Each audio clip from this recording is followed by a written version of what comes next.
a operação.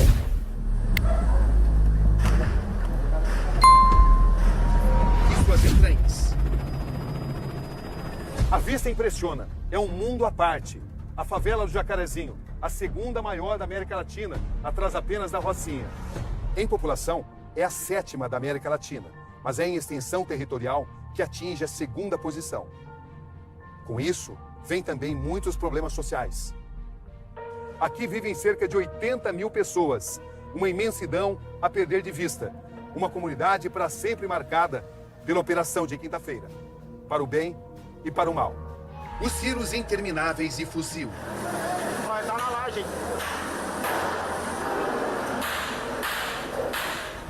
Essa é a porta dessa farmácia aqui em Jacarezinho e vejam só como ela ficou. Totalmente perfurada pelas balas na operação de quarta-feira, pelo tiroteio. Difícil saber quem atirou, quem foi o responsável. Nos bastidores da ação policial mais letal da história do Rio. 2 deles entraram aqui, na casa da dona Ana de Lourdes, e se esconderam embaixo desse sofá. Os 2 foram mortos exatamente nessa posição. Os 2 lados das mortes em série. Wellington, descreva exatamente o que você viu no dia da operação. Tiro, pessoas se entregando e sendo mortas por, não sei por quê, por vontade de querer matar. Você está falando de execução. Isso, execução. Na verdade, você falou... Você viu isso? Vi. Não só eu vi, todos. O que você viu exatamente? A comunidade toda viu, Cabrinho. A opção sempre é do criminoso de ser preso. Tá? O que houve nessa operação, e eu ratifico isso aqui e reafirmo isso aqui, é o alto grau de resistência criminosa e brutal por parte desses marginais. Aqui andei por todos os cantos. Como é que você descreve exatamente o que aconteceu, Ken? Cara, foi uma chacina. Como é que a gente olha para uma criança de 3, 5 anos e fala para eles que aquilo dali foi um cenário tranquilo? Em busca de respostas. Em busca da verdade. Um raro acesso ao coração da comunidade. Você tem que sair da sua casa de manhã cedo para ir trabalhar e tem que deixar suas crianças sozinhas sem saber se você vai voltar. E eles não vão ter nada para contar pra gente de bom. Os caminhos para se entender o que aconteceu. Gente que viu tudo de perto. O que a senhora viu que marcou mais para a senhora? Acho que disparo de tiro e muito pouco munição. A visão da polícia. O nosso momento mais crítico é quando a gente abre a porta, por assim dizer, para tentar identificar com que cenário a gente vai se deparar. E nesse momento nós fomos recebidos a bala, a tiros, que a gente simplesmente revidou a injusta agressão que a gente estava sofrendo. A visão da comunidade. Na minha opinião, era para eles terem levado eles presos, não precisava matar. Era para eles terem levado eles presos, mas eles preferiram matar. A entrevista é exclusiva com a mulher de André Frias, o policial morto na operação. Meu marido era tudo para mim, minha vida, meu tudo. Que Deus perdoe a pessoa que fez isso, porque não sabe o que tirou de nós. Não sabe. A emoção do filho que tem o pai como herói. Um herói que partiu em Jacarezinho. Delegado Marcos, o senhor conhece... O delegado que comandou a linha de frente dos policiais e que testemunhou o inspetor de polícia sucumbir. Essa operação valeu o sacrifício do policial André? Sempre vale o sacrifício. Ele fez o que ele acreditava. Uma favela que nunca mais será a mesma. Madrugada desse domingo, ao fundo as luzes da comunidade. São 5 horas. Estamos na entrada da favela do Jacarezinho. Nesta quinta-feira, nesse mesmo horário, nesse mesmo local, 250 policiais civis se preparavam para o que eles chamam de grande incursão, naquela que se tornaria a mais letal operação da história do Rio de Janeiro. Era só esperar o sol nascer. E não ia demorar. E ele aparece. Jacarezinho vai estremecer.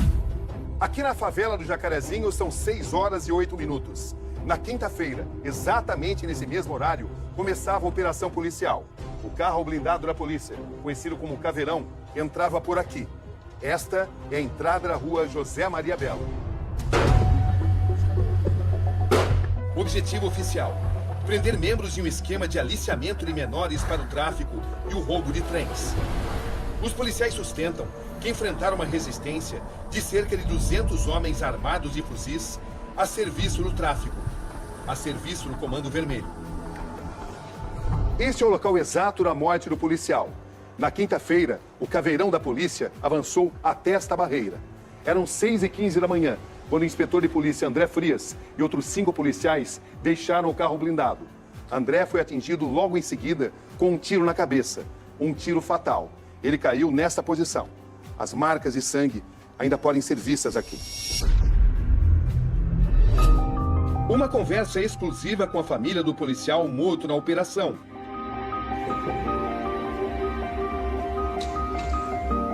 Jaqueline, boa noite. Obrigado por me receber. Meus sentimentos. Posso entrar? Com licença. Jaqueline, que pessoa e que profissional era o André? Excelente no que fazia. Responsável no que fazia. Amava o que fazia. E tinha orgulho de ser policial? Muito orgulho. Muito orgulho. Ele falou assim, meu amor, se em outras vidas eu vier, eu vou vir policial, que é o que eu amo. No celular recuperado do policial morto, imagens de uma trajetória. Da prisão de suspeitos a operações na mesma Jacarezinho. Missões tão arriscadas quanto a fatal de quinta-feira. O que você sabia sobre a operação que ele ia realizar? Não sabia nada. Ele não falava em casa? Não. Nesse dia, o que ele disse? Amor, amanhã tem operação cedo. Tá, amor. 3h30 eu tenho que estar saindo de casa. Ele voltou, me deu um abraço. E deu um abraço dele gostoso. Ele me olhou assim, diferente. Mas eu fiquei assim, não percebi tanto e fui embora. Na mesa, as marcas das principais conquistas do policial morto. Também aparece Ozzy, o cachorro de estimação do policial. Quando é que a senhora ficou sabendo da morte dele? Eu cheguei no hospital. Que hora? Mais 8 horas. 8 horas por aí. Um guardador de carros. Ele falou, gente, já tem um morto aí. Tem um policial morto aí. Assim que eu fiquei sabendo. E daí em diante, muitas pessoas já mandaram muitas coisas pra mim, mas eu não fiquei focada nisso. Eu tô só procurando saber o porquê. Eu não sei o que aconteceu. Não sei como ele morreu, como ele foi arrojado. Eu sei, assim, não sei como foi a estratégia lá do início que foi. Não sei ainda. Que tipo de sentimento predomina na sua mente nesse momento? Saudade? Vingança? Saudade. A saudade, eu ainda posso falar assim, eu nunca vi minha ficha pra mim falar assim, eu tô com saudade. Eu não tô acreditando que eu perdi meu marido. Incredulidade? Eu tô com vontade assim, de ir pra um lugar e gritar o nome dele, falar o porquê.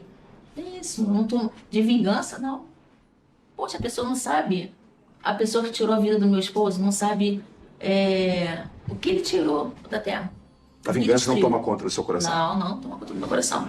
Não toma conta do meu coração. Era o menor pai do mundo. Eu não tinha outro igual. Me dava carinho, conforto, me ajudava nos estudos. Ele falava do trabalho dele, Nicolas. Que era muito arriscado, que não podia ter perdido a vida.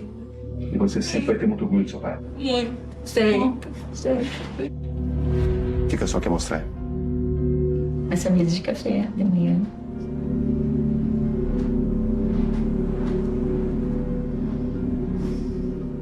Todos nós temos famílias, a gente não pode julgar ninguém. Com certeza, quem tirou a vida do meu esposo também tem família. Então, assim, o que é a vida? O que é a vida? Qual o preço, hein? O seu marido se foi e essa guerra contra o tráfico continua?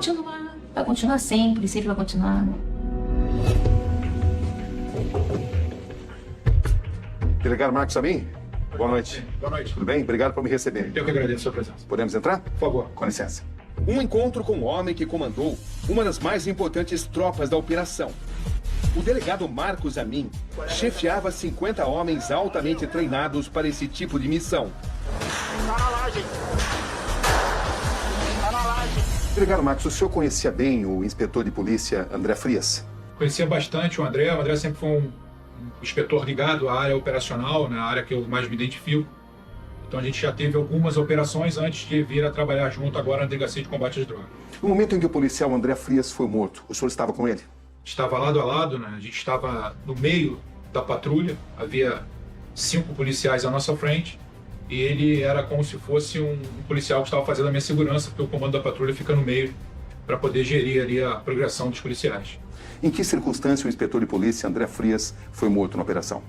Nós entramos na comunidade dentro de um veículo blindado, nós nos deparamos dentro do blindado com uma barricada, né? Um trilho de trem concretado no chão. Nós então desembarcamos 8 policiais para poder dominar aquele terreno, para que pudéssemos, de alguma forma, tentar tirar aquela barricada para o blindado passar. Então, quando a gente ganhava terreno, nós progredimos por volta de 20 metros, e quando nós estávamos nessa progressão, houve uma primeira saraivada de tiros, uma primeira rajada. Nós conseguimos nos abrigar, e na segunda rajada, o policial que estava na ponta veio ser baleado no braço, e o André, que estava do meu lado, acabou sendo atingido fatalmente na cabeça, já caindo em decúbito frontal. Morte imediata. Morte imediata. Falei, atenção, eu preciso do helicóptero. Preciso do helicóptero na Praça 15, perto do lixão. Ele está sendo alvejado aqui na Praça 15, perto do lixão. Tô com o policial baleado. 2 policiais baleados. De onde vieram os disparos? Os disparos estavam vindo aproximadamente a 40 metros de nós. A polícia conseguiu identificar quem efetuou os disparos contra o inspetor de polícia André Frias? Já conseguimos identificar 3 das pessoas que estavam naquele local que efetuaram disparos, e 2 dos que estão neutralizados, que foram neutralizados na ação, também participaram da ação. 3 ainda estão sendo procurados pela polícia. Ninguém preso ainda? Preso ainda não. Até que ponto a morte do policial André Frias fez com que os agentes exagerassem na dose? Talvez tomados por um sentimento de revolta, de vingança até. Nós tratamos com profissionais, né? Policiais acostumados a situações de crise. Os policiais ficaram consternados, obviamente, né? Nós tratamos de seres humanos, mas nós precisamos ser profissionais. E esse é o papel das pessoas de comando dentro do teatro de operações. Nós participamos da operação, nós apoiamos a operação, mas nenhum excesso é permitido justamente para que nós não percamos a razão e não passemos de agentes da lei para agentes fora da lei. Quantos policiais participaram de toda a operação? No total foram aproximadamente 250 policiais. E vocês calculam que tenham sofrido resistência de quantos traficantes? No local onde eu estava, havia pelo menos 15 traficantes, de 12 a 15 traficantes armados com fuzis. Com fuzis? Com fuzis. Como é que o senhor compara os armamentos das forças policiais e dos traficantes? Os armamentos das forças policiais são tão bons quanto os dos traficantes, só que a gente vive um confronto desigual. A gente vive um enfrentamento desigual, porque nós temos que atuar dentro da legalidade, né? Nosso dever é atuar dentro da legalidade, e eles não têm compromisso nenhum com as leis e com a Constituição do país. A polícia não poderia mesmo ter matado menos nessa operação? Poderia ter matado muito menos se não encontrasse tanta resistência armada. 24 acabaram sendo neutralizados naquele local, né? Não conseguiram escapar, e os outros 5 que já foram identificados, outras 5 mortes que foram identificadas, eles conseguiram se evadir e acabaram não resistindo aos ferimentos depois. Uma coisa não tem relação direta com a outra. A gente atua dentro da legalidade. E aqueles que foram neutralizados ofereceram resistência armada. Quem não ofereceu foi preso. Dentro da comunidade existem muitos relatos de traficantes que tentaram se entregar e que mesmo assim foram executados. Até que ponto isso corresponde à realidade? Isso tudo vai ser investigado, né? É necessário que seja investigado, mas nós, dentro da comunidade, não percebemos nenhum tipo de ação nesse sentido. Inclusive, os telefones apreendidos, 2 marginais, 2 traficantes, 2 suspeitos, todos os telefones apreendidos mostram que eles estavam se comunicando com familiares e dizendo para os familiares que eles não iam sair daquele local, que os familiares rezassem por eles. Eles descrevem que esses traficantes tentaram se render e mesmo assim foram executados. Cabrini, sob o domínio do medo, eu falo qualquer coisa. Porque, Cabrini, não adianta a pessoa ter uma ficha corrida, também não adianta ela pertencer ao narcotráfico. Ela, naquele momento em que ela foi neutralizada, ela precisava estar oferecendo resistência armada. Então, muitas vezes perguntam para a gente, policial, ele tinha passagem? Ele não tinha passagem? Isso, sinceramente, é irrelevante para a gente. O que cabe para a gente averiguar é o momento da ação. Aquele momento, aquele indivíduo que foi neutralizado, estava oferecendo resistência armada? Se sim, aquela ação está cobertada pela lei e pela Constituição brasileira. Senão, o policial comete excesso e deve responder por isso. O senhor considera que essa operação foi bem sucedida? Eu só não considero que ela foi mais bem sucedida por causa da morte do policial.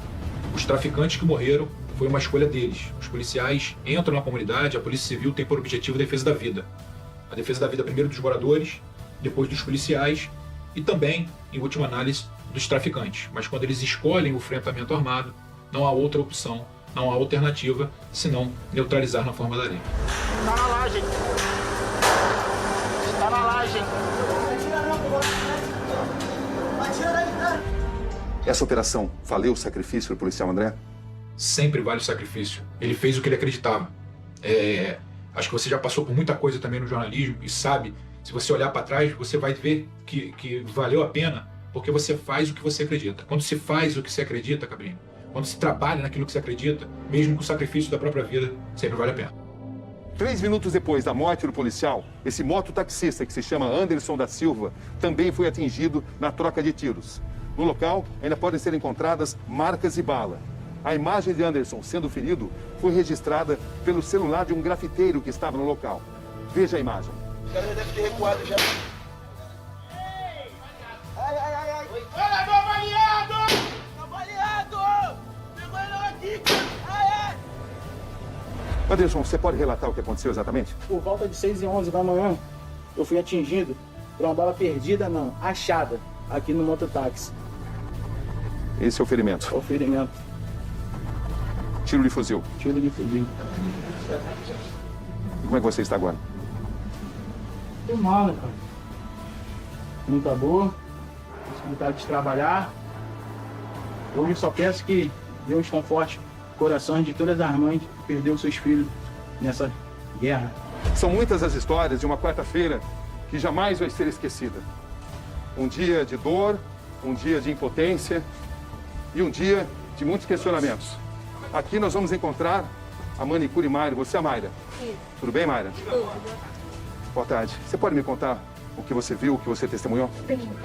Eu moro aqui há bastante tempo e no dia eu escutei muito disparo. Eu estava com a minha filha em casa. Eu escutei muito disparo. A minha filha também escutou. A gente sentada no banheiro, eu e ela virava para mim e perguntava: mamãe, acabou? Eu tô com medo.